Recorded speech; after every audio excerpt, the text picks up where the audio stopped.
दोस्तों इस वीडियो को पूरा देखना, इसमें बागेश्वर बाबा क्या कहते हैं। इसलिए जिंदगी छोड़ी है मेरी माँ, कोई गिला शिकवा ना हो। आप पूछिए हमसे कि बताओ अनिरुद्धाचार्य जी आपको किससे शिकायत है।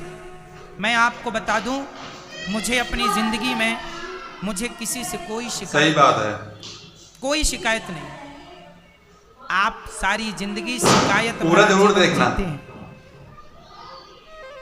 किसी को अपने पति से शिकायत है, किसी को अपनी पत्नी से, किसी को अपनी बेटी से शिकायत है, तो किसी को अपने बेटे से, तो किसी को अपनी माँ से, किसी को अपनी बहन से, किसी को अपने पड़ोसियों से, तो किसी को अपने अपनों से शिकायत है, किसी को भगवान से शिकायत है। पूछिए आप दास अनिरुद्ध से कि आपको किससे शिकायत है।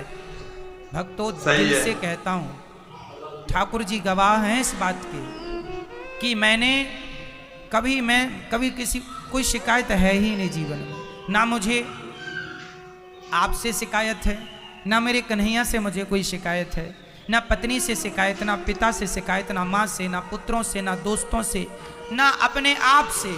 मैं अपनी जिंदगी में जो दिया ईश्वर ने, मैं खुश रहता हूँ। जब ये दास अनिरुद्ध हम भीख मांगते थे बचपन में, तब भी हम खुश थे, और आज बिहारी जी ने यहाँ बिठाया है तो भी खुश हैं। भीख मांगने को भी ये मानते थे कि ये भी ईश्वर की मर्जी है, और आज यहाँ बैठे हैं तो ये भी मेरे कन्हैया की मर्जी है। मुझे ना कोई शिकायत है, ना किसी से कोई गिला शिकवा है, कुछ नहीं। मैं जीवन शिकायत भरा नहीं जीता, जितना जीता हूँ बिंदास जीवन जीता हूँ। कोई द्वेष नहीं, मैं किसी से द्वेष नहीं करता। क्या करूँगा, भगवान तुम भी आगे बढ़ो, तुम भी आगे बढ़ो, खूब खुश रहो, तरक्की करो, नाम कमाओ, देश का नाम रोशन करो। याद रखना, कई बार ना पड़ोसी तरक्की कर जाए तो लोग जलने लगते हैं। ना मेरी माँ, तुम्हारे भाग्य का तुम्हें मिलेगा और मेरे भाग्य का मुझे मिलेगा। आज मेरा पड़ोसी तरक्की कर गया है तो ये उसके भाग्य का उसे मिलके रहेगा।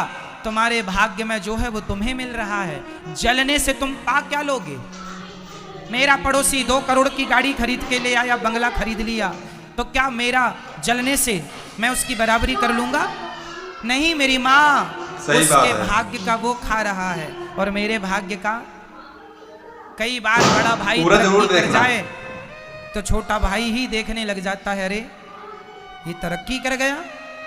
ना जलो मेरी माँ, उसके भाग्य। हर व्यक्ति अपना भाग्य लेके पैदा हुआ है, हर व्यक्ति अपना। तुम जंगल में जाके सोना मेरी माँ, तुम्हारे भाग्य में राजमहल है तो जंगल में ही तुम्हें राजमहल मिल जाएंगे, यदि भाग्य में है तो। और यदि तुम्हें राजमहल मिल गए पर भाग्य में जंगल है, तो माता सीता को मिल तो गया था राजमहल, लेकिन भाग्य में जंगल था, तो राजमहल छोड़ के जंगल जाना पड़ा कि नहीं? बोलो हाँ या ना। माता सीता को राजमहल छोड़ के जंगल जाने पड़े।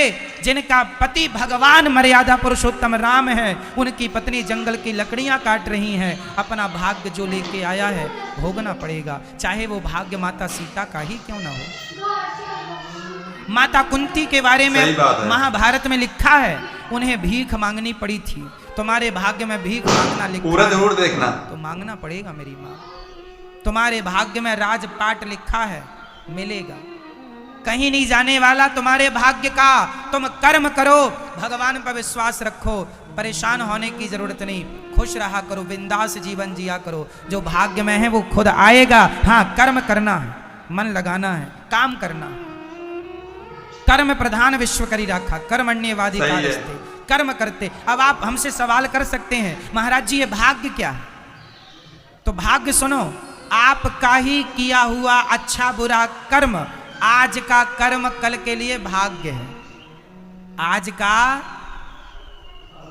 एग्जाम, आज का दिया हुआ बच्चे का एग्जाम, वही आज का एग्जाम महीने 2 महीने बाद उसके मार्क्स बन के आ जाएंगे। तुम्हारा वर्तमान ही आगे चल के तुम्हारा भाग्य। सही बात है। तुमने बुरा किया तो तुम्हारा बुरा भाग्य तैयार हो गया। अभी जो आप कर रहे हैं यही करना, यही अच्छा या बुरा कल तुम्हें भाग्य के रूप में प्राप्त होगा। जैसी करनी वही।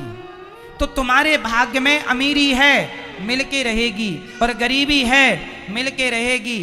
तुम्हारे भाग्य में बेटा है, मिलके रहेगा, नहीं है नहीं मिलेगा।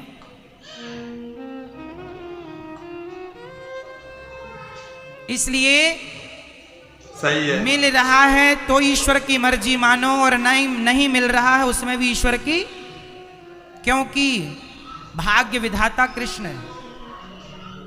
हम नहीं जानते कि हमारे भाग्य में क्या है, ये जानते हैं। इसलिए वर्तमान में खुश रहो, आप सदा प्रसन्न रहा करो। जो होगा भगवान के भरोसे रहो।